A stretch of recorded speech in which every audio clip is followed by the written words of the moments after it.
તો કેન્દ્રીય ગૃહપ્રધાન અમિત શાહ મહેસાણામાં પ્રચાર કરવા આવી શકે છે એવું ભાજપ પ્રવક્તા અને આરોગ્ય પ્રધાન ઋષિકેશ પટેલે સત્તાવાર જાહેરાત કરી છે।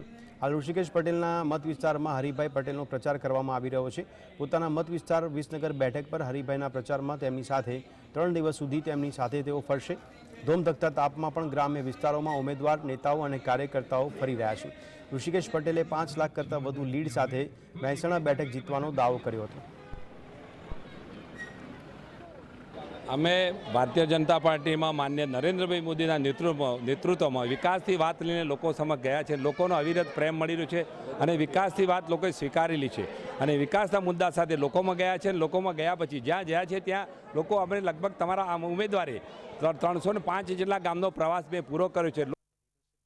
માનનીય હરિભાઈ ભારતીય જનતા પાર્ટીના લોકસભાના અમારા ઉમેદવાર વિસનગર તાલુકાની અંદર સતત 3 દિવસ સુધી તમામ ગામોની અંદર મુલાકાત અર્થે અને પ્રચાર અર્થે આવી રહ્યા છે। સમગ્ર જગ્યાએથી સમગ્ર ગામમાંથી એટલો અભૂતપૂર્વ પ્રતિસાદ મળી રહ્યો છે કે 5 લાખવાળી વાત સી આર પાટીલ સાહેબે કરી છે એ બિલકુલ ફળીભૂત થતી